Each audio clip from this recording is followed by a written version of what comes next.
Hello everyone and welcome to the first real episode of Soft Stories. I'm Stratton and today we are going to be looking at this beautiful Nelson and Sons edition of Treasure Island by Robert Louis Stevenson. If you've seen my introductory video to this channel and this series on Treasure Island, you may have noticed that I didn't give much in the way of background to the book itself and to Stevenson's inspirations while writing it, and that was for a reason. This edition actually contains an introduction written by Stevenson himself about how he came to write Treasure Island, and so rather than just summarizing it for you in that video, I thought it would be more meaningful if we went through it together. So that is what we're going to do. You may notice that this is not a pristine copy of this book, and in some ways that actually makes it more special to me. It's covered in scuffs and scrapes. There's some ink here at the bottom, and as we go through the book you'll see some dog-eared pages and missing little bits, and all of that tells the story of this book. The physical object of Treasure Island, rather than the story that's contained within its pages. It is the story of its pages.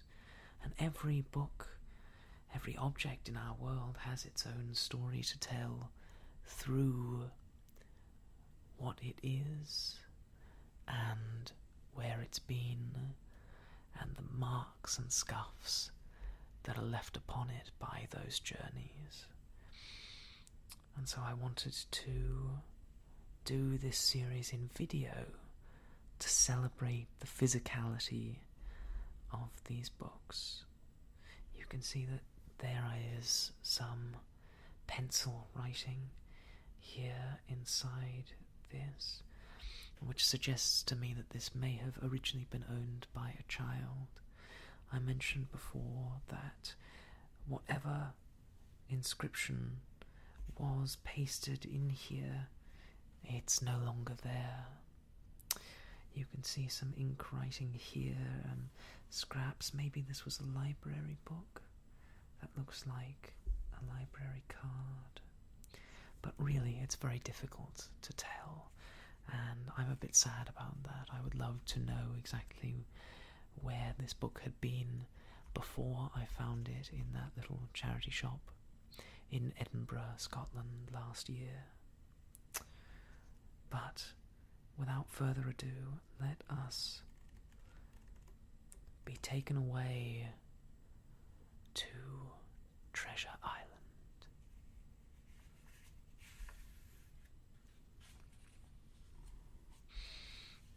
Look at this beautiful plate here, Treasure Island by Robert Louis Stevenson.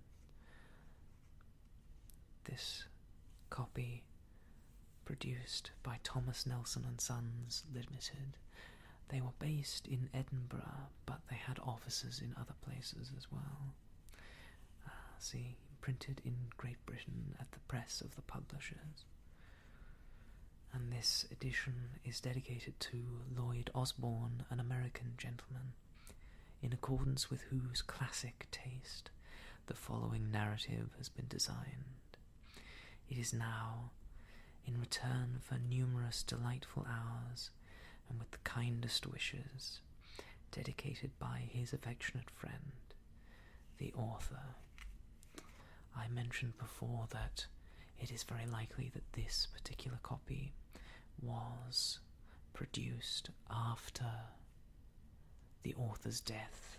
Robert Louis Stevenson died in 1894, just after his 44th birthday. but we think it's most likely that this particular copy was produced in 1925, so some several decades after his death, more than a quarter century. But I presume that means that this dedication existed in prior editions of the work as well.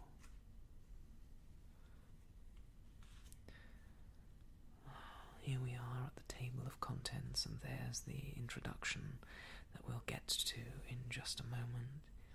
You can see that this book is broken down into parts, and those individual parts into individual chapters. I mentioned that this was originally a serialized novel. It was made for a magazine where each of these little chapters would have been published in individual issues in a way that was more digestible to the young people who were reading that magazine. And we will get to all of these parts in turn. But let's start here with the introduction. My first book, Treasure Island. It was far, indeed, from being my first book, for I am not a novelist alone. But I am well aware that my paymaster, the great public, regards what else I have written with indifference, if not aversion. If it call upon me at all, it calls on me in the familiar and indelible character. And when I am asked to talk of my first book, no question in the world but what is meant is my first novel. Sooner or later, somehow, anyway, I was bound to write a novel. It seems vain to ask why. Men are born with various manias. From my earliest childhood, it was mine to make a plaything of imaginary series of events. And as soon as I was able to write, I became a good friend to the papermakers. Reams upon reams must have gone to the making of Rathelay, the Pentland Rising, the King's Pardon, otherwise Park Whitehead, Edward Darren, A Country Dance, and A Vendetta in the West. And it is consolatory to remember that these reams are now all ashes, and have been received again into the soil. I love that verbiage. From ashes to ashes, the destiny of wood is to be burned, whether in logs in our fires or in these reams of blotting paper that Stevenson used to pen his works. I hope that not all paper meets the same fate. Let's continue. I have named but a few of my ill-fated efforts, only such, indeed, as came to a fair bulk ere they were desisted from, and even so they cover a long vista of years. Rathelay was attempted before 15, the Vendetta at 29, and the succession of defeats lasted unbroken till I was 31. By that time I had written little books and little essays and short stories, and had got patted on the back and paid for them, though not enough to live upon. I had quite a reputation. I was the successful man. I passed my days in toil, the futility of which would sometimes make my cheek to burn, that I should spend a man's energy upon this business, and yet could not earn a livelihood. And still there shone ahead of me an unattained ideal. Although I had attempted the thing with vigour not less than 10 or 12 times, I had not yet written a novel. All my pretty ones had gone for a little and then stopped inexorably, like a schoolboy's watch. I might be compared to a cricketer of many years' standing who should never have made a run. Anybody can write a short story. A bad one, I mean, who has industry and paper and time enough. But not everyone may hope to write even a bad novel. It is the length that kills. The accepted novelist may take his novel up and put it down, spend days upon it in vain, and write not any more than he makes haste to blot. Not so the beginner. Human nature has certain rights. Instinct, the instinct of self-preservation, forbids that any man, cheered and supported by the consciousness of no previous victory, should endure the miseries of unsuccessful literary toil beyond a period to be measured in weeks. There must be something for hope to feed upon.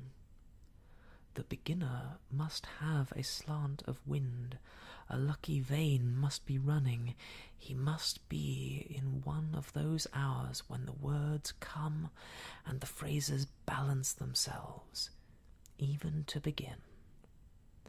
And, having begun, what a dread, looking forward is that, until the book shall be accomplished.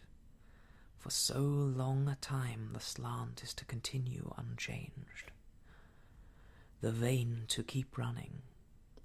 For so long a time you must hold at command the same quality of style. For so long a time your puppets are to be always vital, always consistent, always vigorous.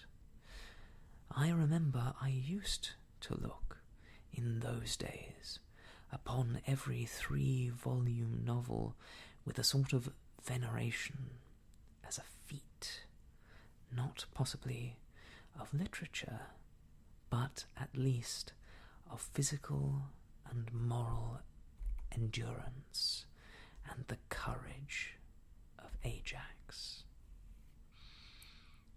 In the fated year I came to live with my father and mother at Kinnaird above Pitlochry. There I walked on the red moors and by the side of the golden burn.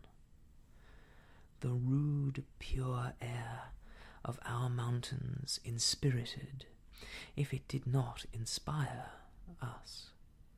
And my wife and I projected a joint volume of bogey stories, for which she wrote The Shadow on the Bed, and I turned out Thrawn Janet and a first draft of The Merry Men.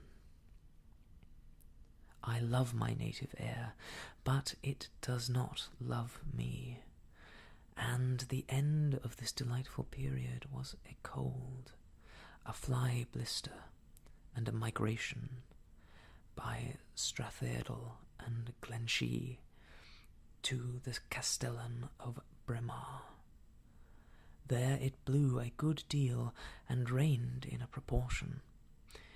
My native air was more unkind than man's ingratitude, and I must consent to pass a good deal of my time between 4 walls in a house lugubriously known as the late Miss MacGregor's cottage, and now admire the finger of predestination. There was a schoolboy in the late Miss McGregor's cottage, home for the holidays and much in want of something craggy to break his mind upon. He had no thought of literature. It was the art of Raphael that received his fleeting suffrages, and with aid of pen and ink and a shilling box of watercolours, he had soon turned one of the rooms into a picture gallery. My more immediate duty towards the gallery was to be showman, but I would sometimes unbend a little, join the artist, so to speak, at the easel, and pass the afternoon with him in a generous emulation, making coloured drawings.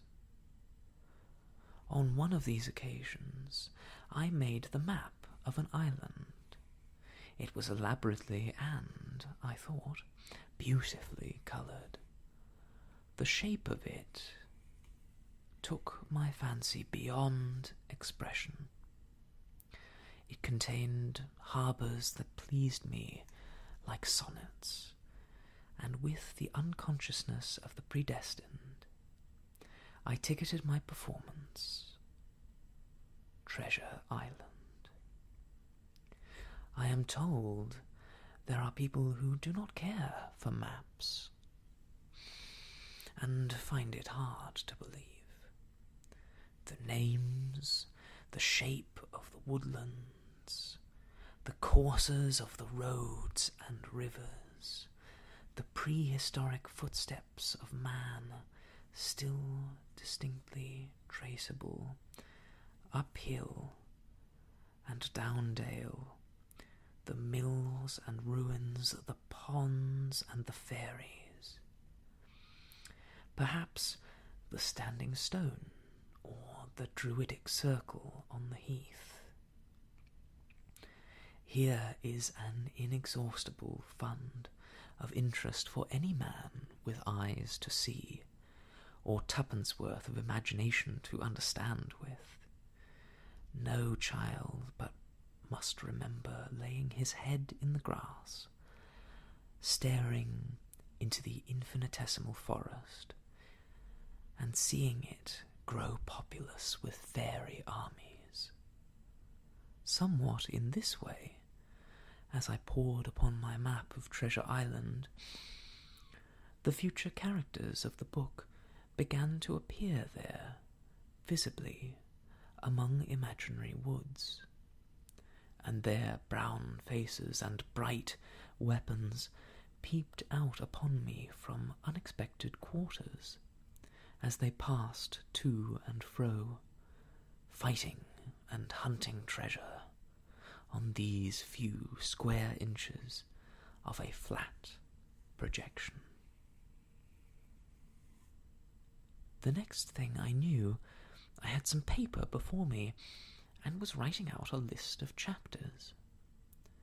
How often have I done so, and the thing gone no farther? But there seemed elements of success about this enterprise. It was to be a story for boys. No need of psychology or fine writing. And I had a boy at hand to be a touchstone. Women were excluded. I was unable to handle a brig, which the Hispaniola would have been, should have been, rather. But I thought I could make shift to sail her as a schooner without public shame. And then I had an idea for John Silver, from which I promised myself funds of entertainment. To take an admired friend of mine, whom the reader very likely knows and admires as much as I do, to deprive him of all of his finer qualities and higher graces of temperament, to leave him with nothing but his strength, his courage, his quickness, and his magnificent geniality, and to try and express in these terms of the culture of a raw tarpaulin. Such physical surgery, psychical surgery, is, I think, a common way of making character. Perhaps it is, indeed, the only way. We can put in the quaint figure that spoke 100 words with us yesterday by the wayside. But do we know him? Our friend, with his infinite variety and flexibility, we know. But can we put him in?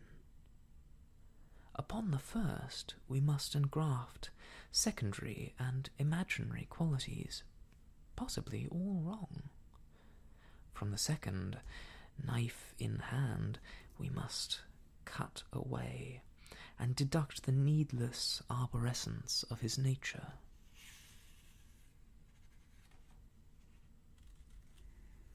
But the trunk and the few branches that remain, we may at least be fairly sure of. On a chill September morning, by the cheek of a brisk fire, and the rain drumming on the window, I began The Sea Cook, for that was the original title.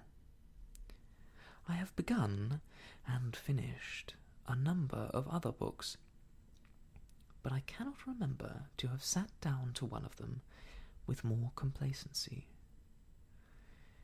It is not to be wondered at, for stolen waters are proverbially sweet. I am not upon a painful chapter. No doubt the parrot once belonged to Robinson Crusoe. No doubt the skeleton is conveyed from Poe.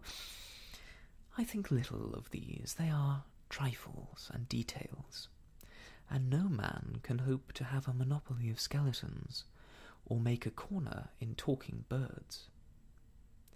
The stockade, I am told, is from Masterman Ready. It may be, I care not a jot, for these useful writers had fulfilled the poet's saying, departing they had left behind them footprints on the sands of time, footprints that perhaps another, and I was the other. It is my debt to Washington Irving that exercises my conscience, and justly so, for I believe plagiarism was rarely carried farther. I chanced to pick up the Tales of a Traveller some years ago, with a view to an anthology of prose narrative, and the book flew up and struck me. Billy Bones, his chest, the company in the parlour, the whole inner spirit, and a good deal of the material detail of my first chapters, all were there. All were the property of Washington Irving. But I had no guess of it then, as I sat writing by the fireside, in what seemed the springtide of a somewhat pedestrian inspiration.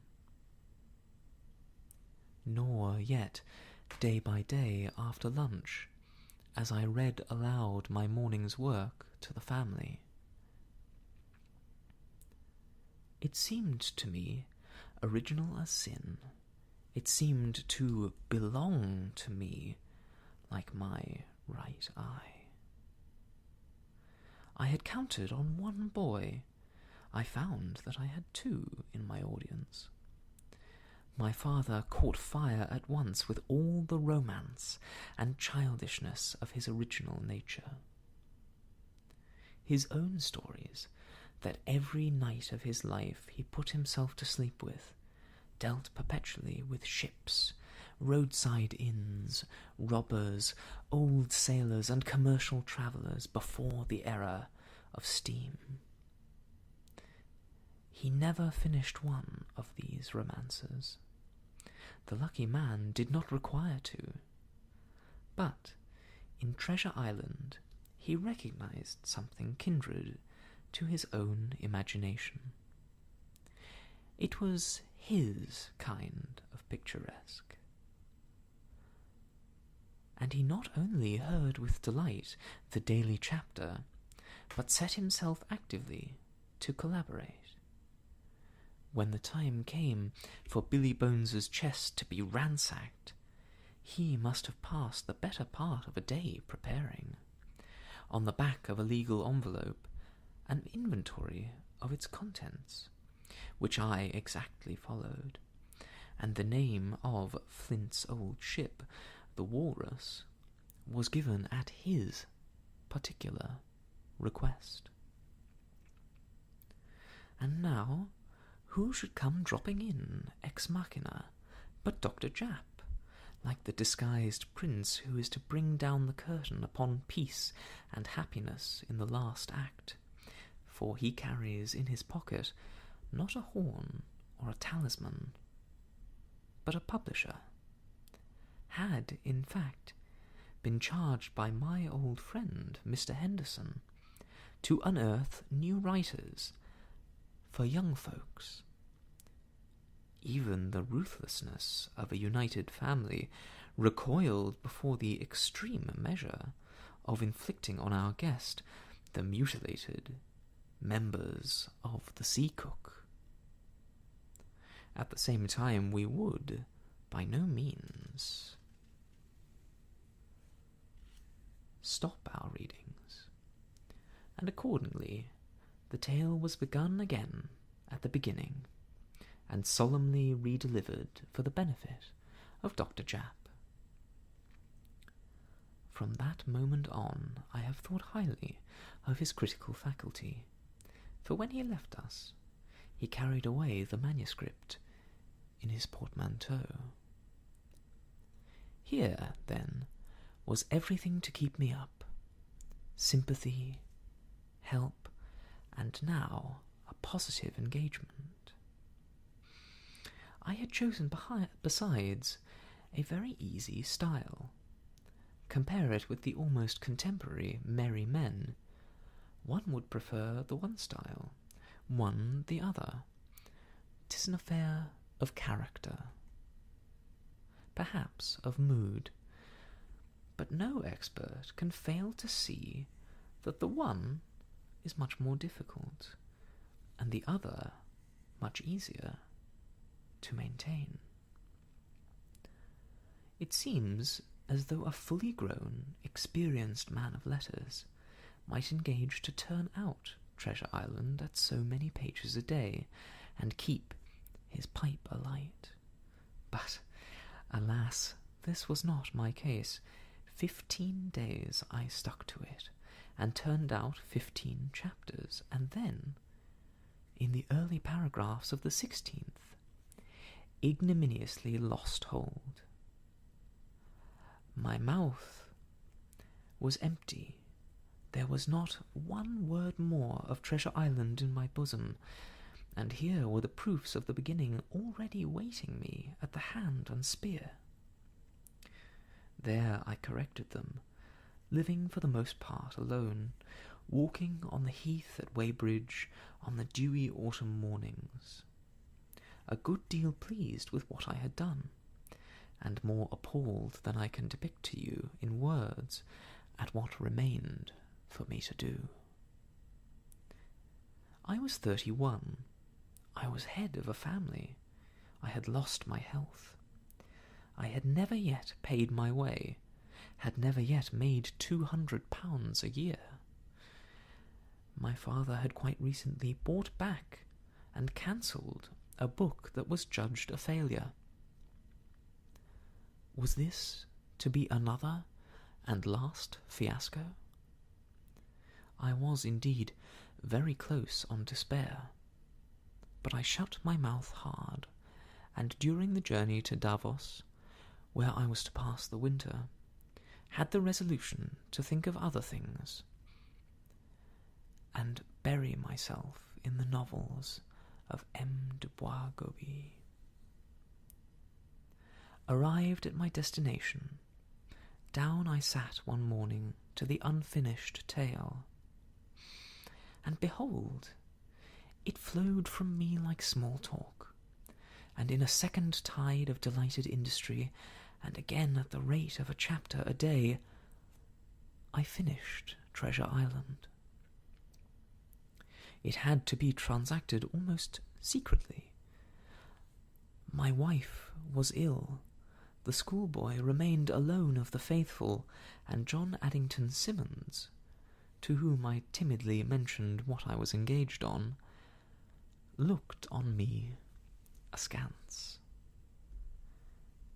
He was, at that time, very eager I should write on the characters of Theophrastus.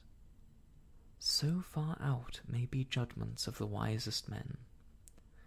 But Symonds, to be sure, was scarce the confidant to go to for sympathy in a boy's story. He was large-minded, a full man, if ever there was one, but the very name of my enterprise would suggest to him only capitulations of sincerity and solecisms of style. Well, he was not far wrong. Treasure Island. It was Mr. Henderson who deleted the first title, The Sea Cook, appeared duly in the story paper, where it figured in the ignoble midst without woodcuts, and attracted not the least attention. I did not care. I liked the tale myself, for much the same reason as my father liked the beginning. It was my kind of picturesque. I was not a little proud of John Silver also, and to this day rather admire that smooth and formidable adventurer. What was infinitely more exhilarating, I had passed a landmark. I had finished a tale, and written "The End" upon my manuscript, as I had not done since the Pentland Rising, when I was a boy of 16, not yet at college. In truth, it was so by a set of lucky accidents. Had not Dr. Japp come on his visit, had not the tale flowed from me with singular ease, it might have been laid aside like its predecessors, and found a circuitous and unlamented way to the fire. Purists may suggest that it would have been better so. I am not of that mind. The tale seems to have given much pleasure, and it brought, or was the means of bringing, fire and food and wine to a deserving family in which I took an interest. I need scarce say I mean my own, but the adventures of Treasure Island are not yet quite at an end. I had written it up to the map. The map was the chief part of my plot. For instance, I had called the islet Skeleton Island, not knowing what I meant, seeking only for the immediate picturesque. And it was to justify this name that I broke into the gallery of Mr. Poe and stole Flint's pointer. And in the same way, it was because I had made 2 harbours that the Hispaniola was sent on her wanderings with Israel Hands. The time came when it was decided to republish, and I sent in my manuscript and the map along with it to Messrs. Cassell. The proofs came, they were corrected, but I heard nothing of the map. I wrote and asked, was told it had never been received, and sat aghast. It is one thing to draw a map at random, set a scale in one corner of it, at a venture, and write up a story to the measurements. It's quite another to have to examine a whole book, make an inventory of all the illusions contained in it, and, with a pair of compasses, painfully design a map to suit the data. I did it, and the map was drawn again in my father's office, with embellishments of blowing whales and sailing ships. And my father himself brought into service a knack he had of various writing, and elaborately forged the signature of Captain Flint and the sailing directions of Billy Bones. But somehow it was never Treasure Island to me. I have said it was most of the plot. I might almost say it was the whole. A few reminiscences of Poe, Defoe, and Washington Irving, a copy of Johnson's Buccaneers, the name of the dead man's chest from Kingsley's At Last, some recollections of canoeing on the high seas, a cruise in a 15-ton schooner yacht, and the map itself with its infinite, eloquent suggestion made up the whole of my materials. It is, perhaps, not often that a map figures so largely in a tale, yet it is always important. The author must know his countryside, whether real or imaginary, like his hand. The distances, the points of the compass, the place of the sun's rising, the behaviour of the moon, all should be beyond cavil. And how troublesome the moon is! I have come to grief over the moon in Prince Otto, and so, soon as that was pointed out to me, I adopted a precaution which I recommend to other men. I never write now without an almanac. With an almanac and the map of the country and the plan of every house, either actually plotted on paper or clearly and immediately apprehended in the mind, a man may hope to avoid some of the grossest possible blunders. With the map before him, he will scarce allow the sun to set in the east, as it does in the Antiquary. With the almanac in hand, he will scarce allow 2 horsemen, journeying on the most urgent affair, to employ 6 days, from 3 of the Monday morning till late in the Saturday night, upon a journey of, say, 90 or 100 miles, and before the week is out, and still on the same nags, to cover 50 in one day, as he may read at length in the inimitable novel of Rob Roy. And it is certainly well, though far from necessary, to avoid such croppers. But it is my contention, my superstition, if you like, that he who is faithful to his map, and consults it, and draws from it his inspiration daily and hourly, gains positive support, and not mere negative immunity from accident. The tale has a root there. It grows in that soil. It has a spine of its own behind the words.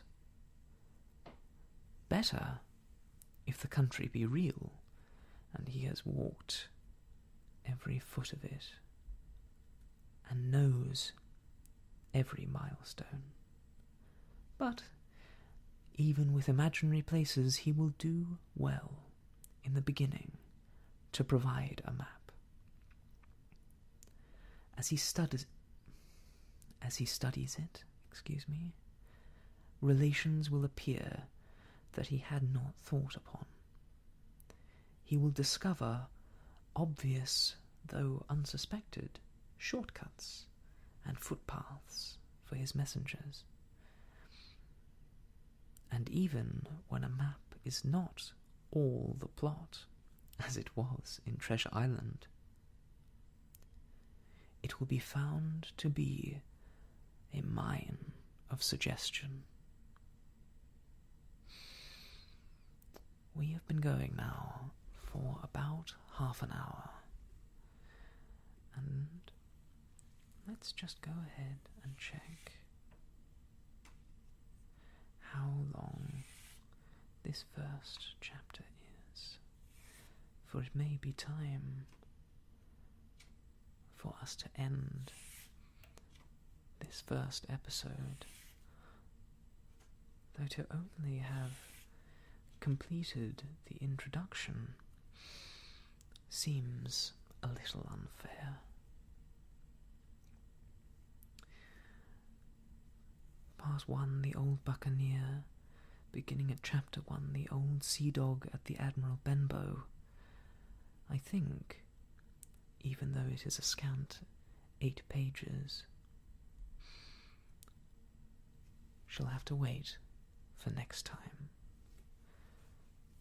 But let us move to that page and take note of what we have learned so far. Personally, I have been remiss in not reading more of Robert Louis Stevenson's works. I'm ashamed to say that I was not familiar with any of the pieces that he mentions here. I think the only work of his that I have read, apart from Treasure Island,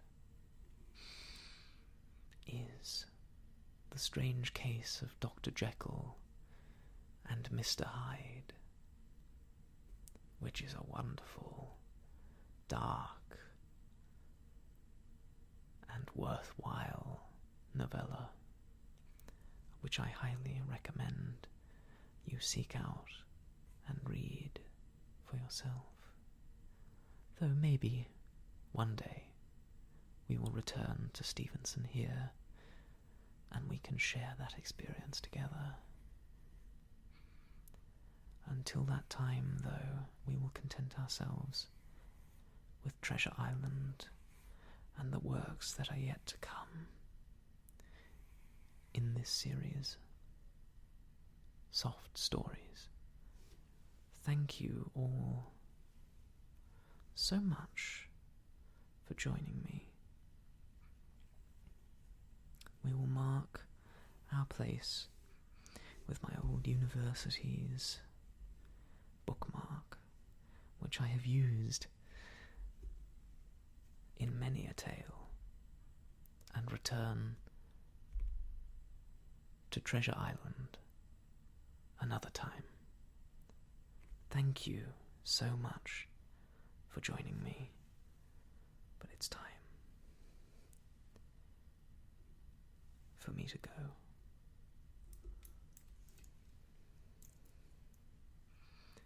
I wish you all the best, and I'll see you soon.